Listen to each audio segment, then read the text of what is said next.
Jeffery, I feel like I used to hate that name so much, but now I'm understanding the name. It's protect black art, protect our rights, protect our freedom of speech, protect creative expression. We need to protect freedom of speech, especially when it comes to art. My art is not a reflection of my character. So who's really on trial? This is not about YSL. It's not about Gunna, Thug. This is about freedom of speech. Came straight from the bottom to the top of my lifestyle. We ran on them digits, we ran on that money. We ran on them digits, we ran on that money. And I came from penny pinch, came out there struggling. Hi, my name is Kevin Laos. It's no secret that people of color are under attack every day.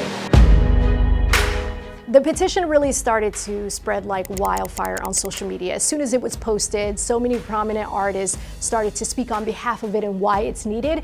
And then it garnered more than 60,000 signatures. And what it really is trying to do is it's trying to make a case for rap lyrics, that it does not, by any circumstances, belong in the courtroom. Good morning, Mr. Jeffery Williams. Be aware that on this calendar you are here because you have been indicted. Yeah, the indictment says the lyrics show involvement in some of the crimes those people are accused of. But could there be First Amendment issues? Young Thug songs used as evidence with lyrics such as, I never killed anybody, but I got something to do with that body. I never killed anybody, but I got something to do with that body.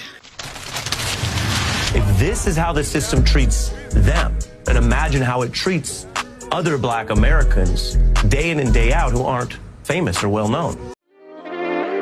When we see the Protect Black Art movement, it's in response to rap lyrics on trial time and time again. And what it's really doing is igniting decades-long conversation that we've been having.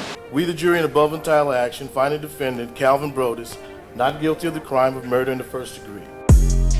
Now, the most notorious case involving lyrics in courtrooms is Snoop Dogg in 1996, where prosecutors ended up quoting lyrics in his legal case, and more recently, NBA YoungBoy's trial, where his music was also brought up in the courtroom by prosecutors, but the judge ended up excluding it as evidence. All those cases are just to name a few.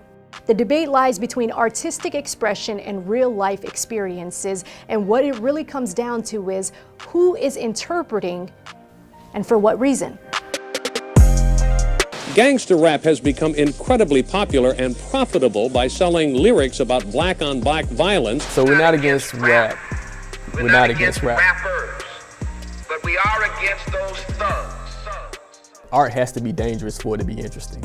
And art has always been a sense of danger. It has some type of danger in it. That's what music is. We are able to tell a story with our lyrics.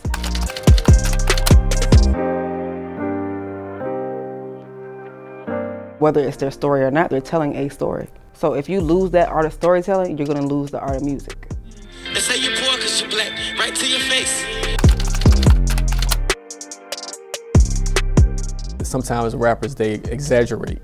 Sometimes they say things that may not necessarily be true. A lot of, if not most of, the artists come from the projects. They come from broken homes. So if that's the environment that you come from, that's what you're going to talk about. I have some legal advice. Don't confess to crimes on rap lyrics if you do not want them used. It should never be used in courtroom unless the prosecution can show that that lyric is a admission or confession. Black art, it seems like that's the only form of art that's ridiculed in that way, where prosecutors are using. A lot of times people can't separate reality from fiction. However, it's very easily done when we're talking about films, very easily done when we're talking about video games.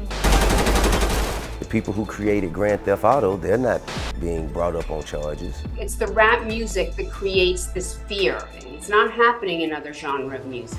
Johnny Cash said, I shot a man in Reno to watch him die. You know, I shot the sheriff. I didn't shoot no deputy. This ain't the first time, but it's rap music. Wow. And because it's rap music and it was born and bred out of some place that a lot of people don't understand, we're constantly attacked. This is a nationwide conversation, but at the state level, with California, with New York, here in Georgia, with a legislation that's also proposed by Hank Johnson, there is this movement to protect lyrics from being used in courtrooms. And I feel like this is really the beginning. We're going to see it play out in other states as well. I believe in the First Amendment. It's one of our most precious rights. However, the First Amendment does not protect people from prosecutors using it as evidence.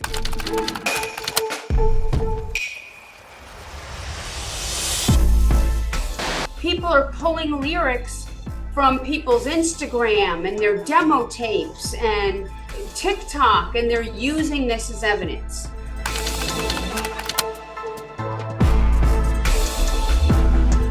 We can't do that. It creates a horrible, horrible precedent. What's next? Try me, almost got popped in Linux.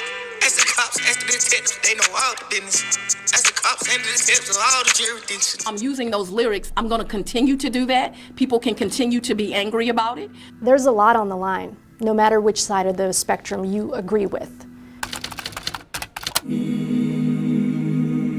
It has become so controversial because the same lyrics that have made some of these artists famous, from a law enforcement standpoint, they're incriminating. We have to ask ourselves, why is this the only art form that is spoken of being brought into court? I think it's an attack on culture more than anything. It's not an attack on hip hop, it's an attack on crime.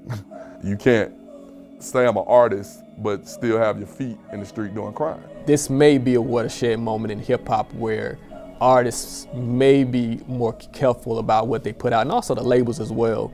If Black art doesn't get protected, what will happen to the industry? It's going to crumble, period.